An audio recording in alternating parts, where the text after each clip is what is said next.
গতকাল তো ইতু পুজোর শেষ দিন ছিল, মানে বিসর্জনের দিন। কিন্তু আমার তো চেম্বার ছিল, তাই চেম্বার তো করতেই হবে। চেম্বার থেকে ফিরেই আমি রেডি হচ্ছিলাম ইতু পুজো করবো বলে। আচ্ছা, তোমরা কে কে ইতু পুজো করলে কমেন্টস করে জানিও তো। বিয়ের আগে কিন্তু আমি কখনো ইতু পুজো করিনি।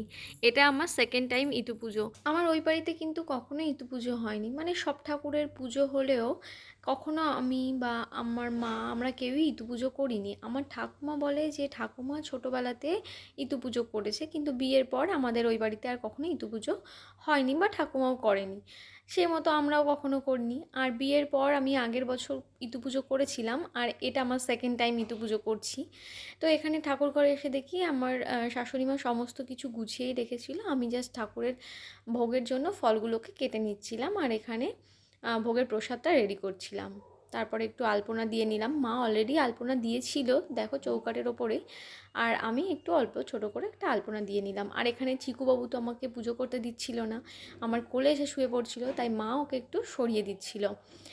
যাই হোক, আমি তারপর পুজোটা করে নিলাম নিজের মতো করে। আর মা বলে ইতু পুজো কিন্তু পিঠে ছাড়া কমপ্লিট হয় না। মা কিন্তু এখানে 3-4 রকমের পিঠেও করেছিল। আর এর মধ্যে আমার সব থেকে কোনটা ফেভারিট বলো তো?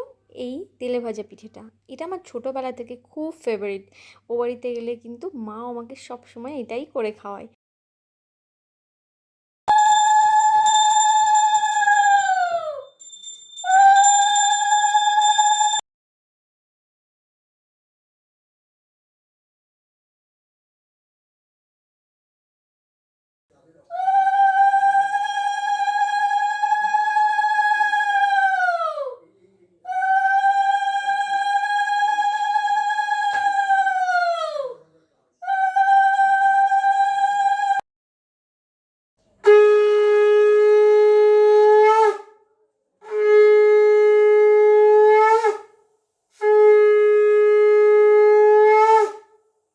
এই দেখো, এই পিঠেগুলো কিন্তু মা করেছিল। তখন তো আমি চেম্বারে ছিলাম, বাড়িতে ছিলাম না, ওই জন্য আমি আর ভিডিও ক্লিপ নিতে পারিনি।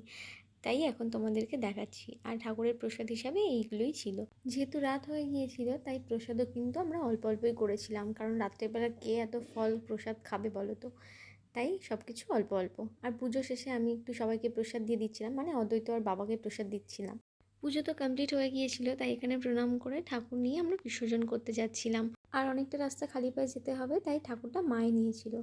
যাই হোক, এটাই ছিল আমার ইতু পুজোর ভ্লগ। কেমন লাগলো অবশ্যই কমেন্টস করে জানিও। টাটা।